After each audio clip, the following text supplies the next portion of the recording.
fast and furious. It's amazing how bad the situation is, and it's now hitting home, right? I mean, it's hitting home, it's getting close, colonies, friends, relatives, youngsters. Forget being in COVID. I just heard a close friend of mine, his brother-in-law passed away, just 57 years old of COVID.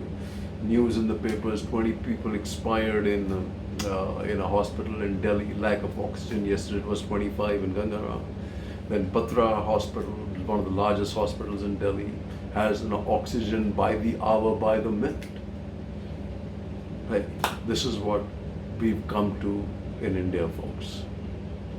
A great nation, a great leader. I don't know what to say except this. UP projected to become worst hit. Emergency measures to break chain needed before surge increases. Shortage in treatment facilities, it says center. See, UP is a problem.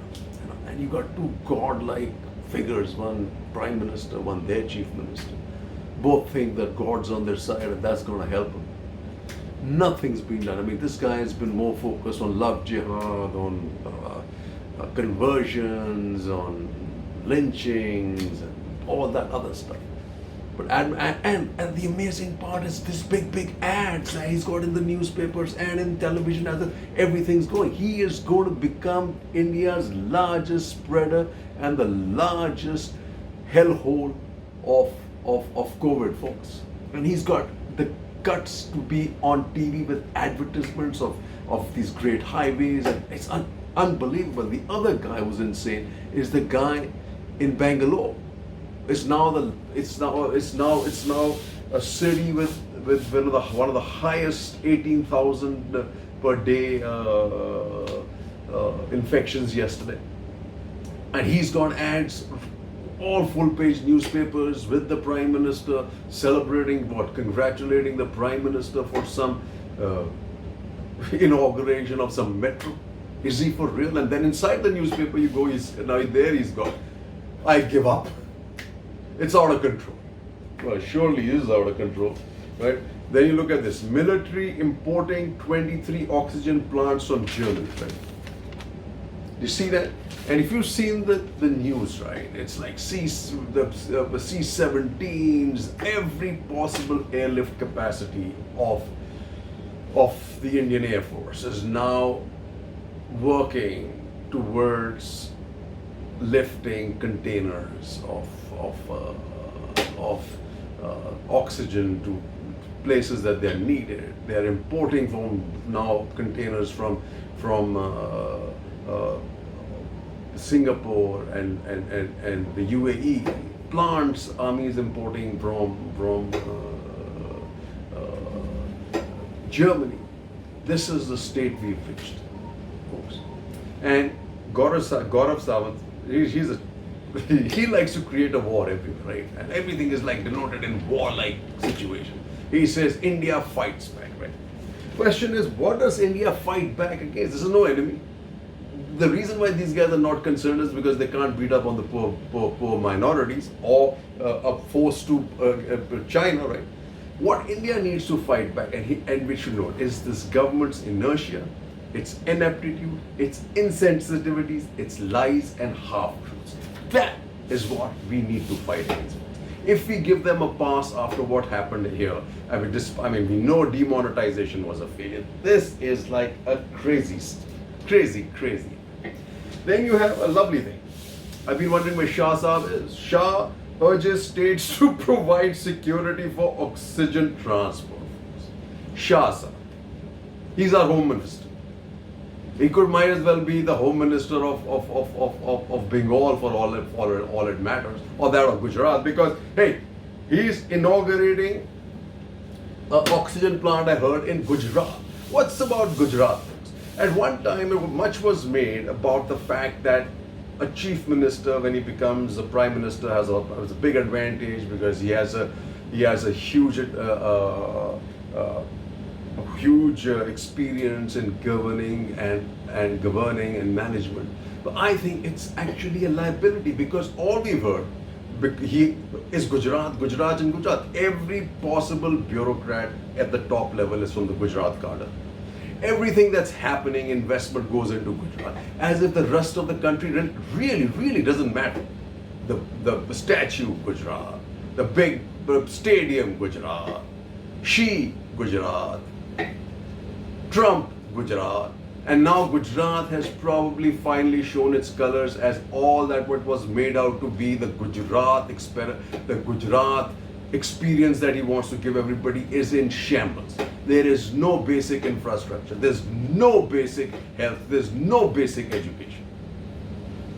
That's what we love. Well, that's what we're all about, folks. Then 15 COVID patients die in Virar Hospital fire. This was the second one in Mumbai or in Maharashtra. What this shows is the apathy of the government that is needed to audit this stuff.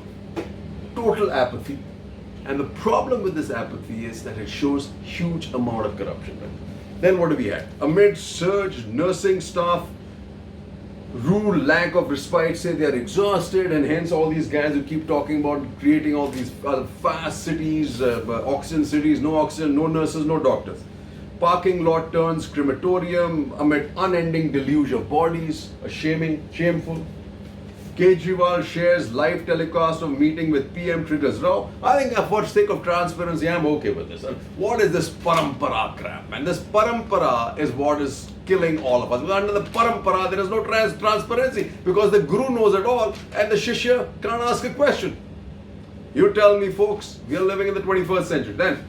But we are not, as Manoj Joshi writes, a medieval society. Instead of coping as a coherent democracy, we have had to revert to family and jati network.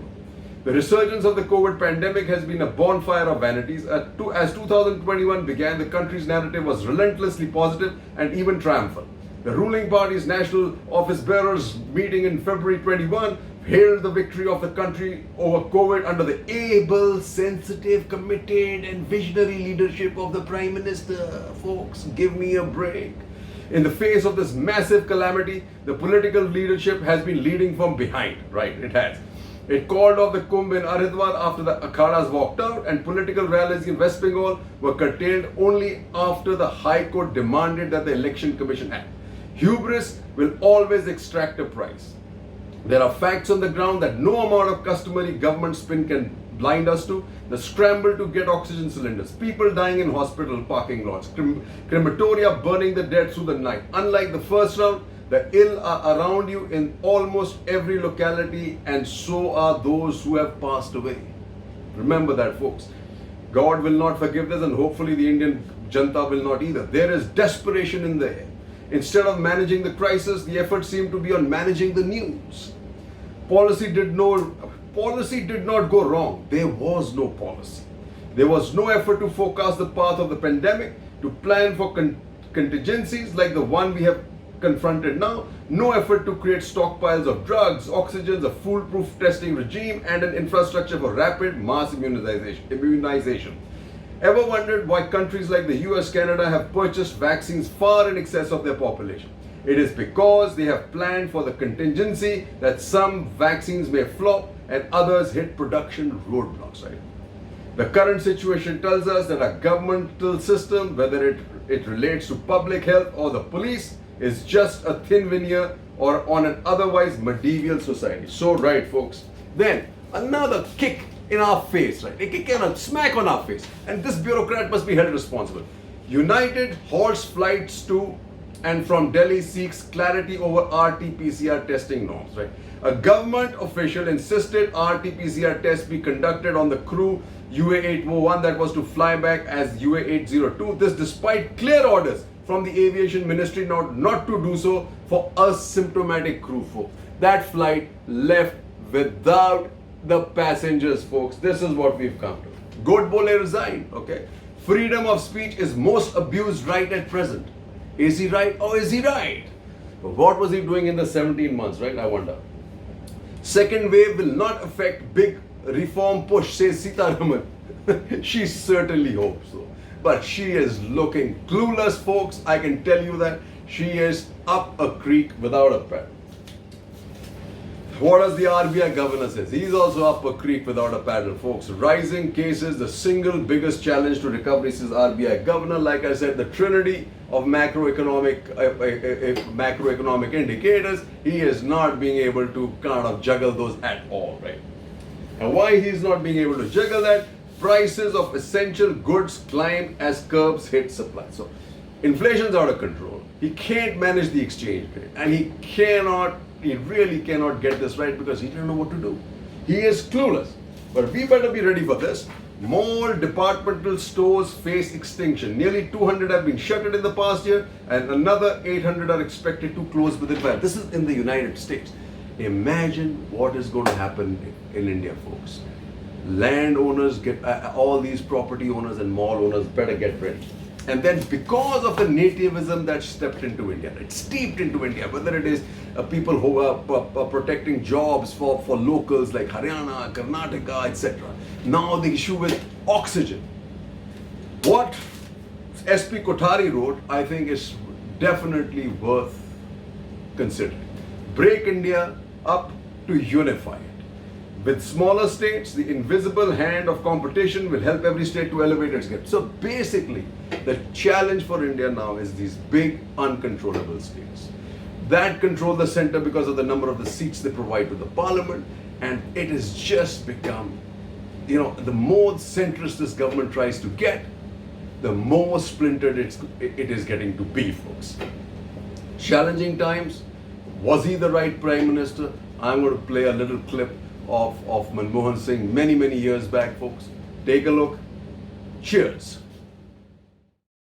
Without discussing the merits of Mr. Narendra Modi, I sincerely believe that it would be disastrous for the country to have Narendra Modi as the Prime Minister.